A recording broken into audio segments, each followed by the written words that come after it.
Chewing of betel nut is one of the common practices in some Pacific Island countries. In Solomon Islands, chewing of betel nut is widely practiced in most societies. But what really is it chewing of betel nut, and how does it come about? And what are some effects of it on people and society? We might need more time to know all the detail, but we can start a tour of this knowledge.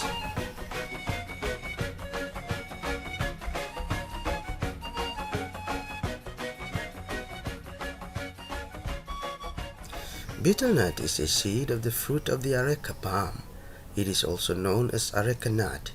The common names, preparations, and specific ingredients vary by cultural group and individuals who use it.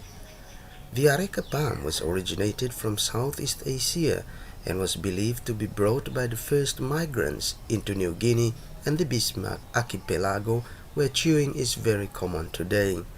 In Solomon Islands, the areca palm tree is found only where people lived and planted it. The betel nut fruit is harvested by climbing the palm tree when the nuts are mature and seen fit and suitable for chewing.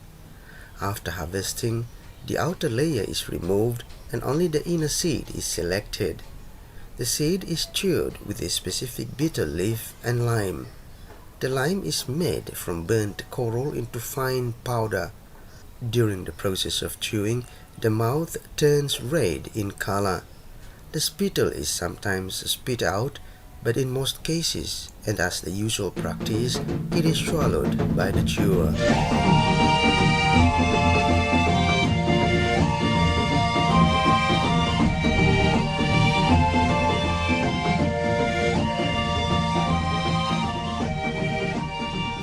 Traditionally in Solomon Islands, chewing of betel nut has values and meanings. It is a cultural practice that means a lot to people. Back home, betel nut in our society, take for instance in the family context, before any food is shared, the betel nut is shared first. And we interact, we make people as we are one family. And it's very important because we make someone feel at home before we share the food, before we actually go in dining. And in our society as a whole, betel nut is very important because, take for instance, in our society we have different kind of festivities, we have different kind of functions. Like it depends on whatever religious group you are coming from.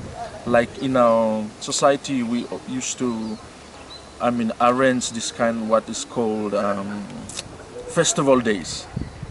So when people gathering in one place, they bring betel nuts with them. So when they come together, they can tell stories to take up time. They can tell stories. Betel nut usually boost up stories in our society. That's a very important part. A very important role the betel nut has played in our community. So it's very important. Even we can reach far back, we can tell histories, we can tell things that are coming in the future, we can share ideas. But chewing betel nut boosts your memory levels, boost your interest level, boost your interaction level.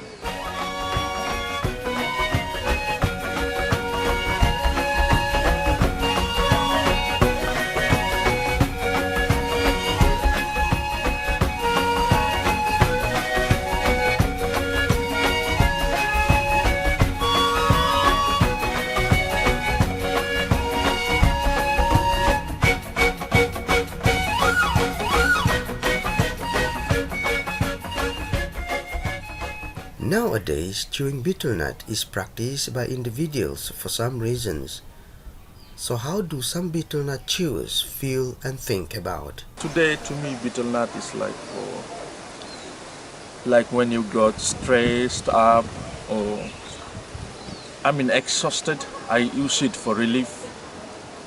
I use it for relax and to open up conversation with others. But it plays a very important role because wherever you go to any Solomon Island groupings or activities, I think betel nut is it's like a medium of getting into the group. So that is why it's very important. But in scientific term, I don't know what we really call the betel nut and what it affects us, but that's the only way I can describe what betel nut do for me.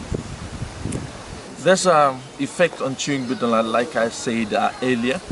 Like if you are so tired, when you chew betel nut, it will boost your interest level in whatever things that you do.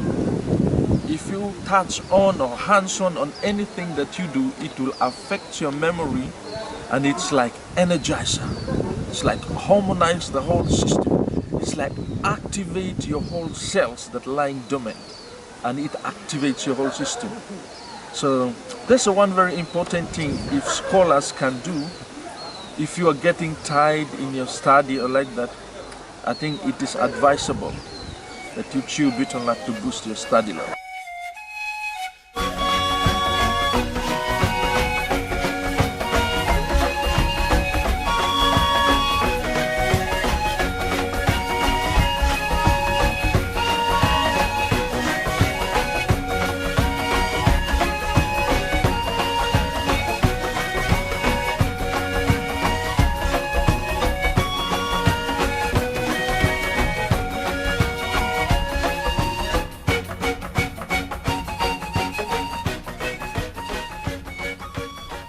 Though there might be some reasons for chewing betel nut, there are some effects which study has shown.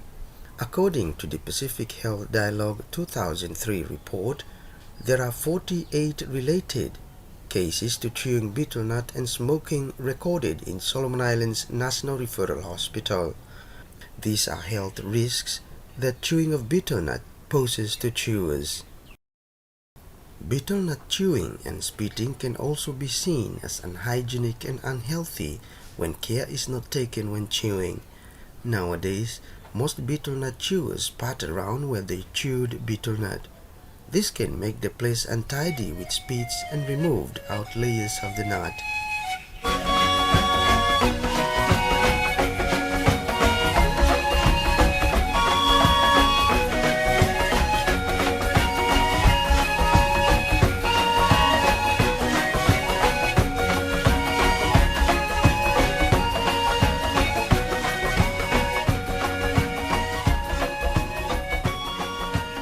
For whatever reasons or views one may have about chewing of betel nut, it must be well understood that it is a traditional and cultural practice in Solomon Islands societies.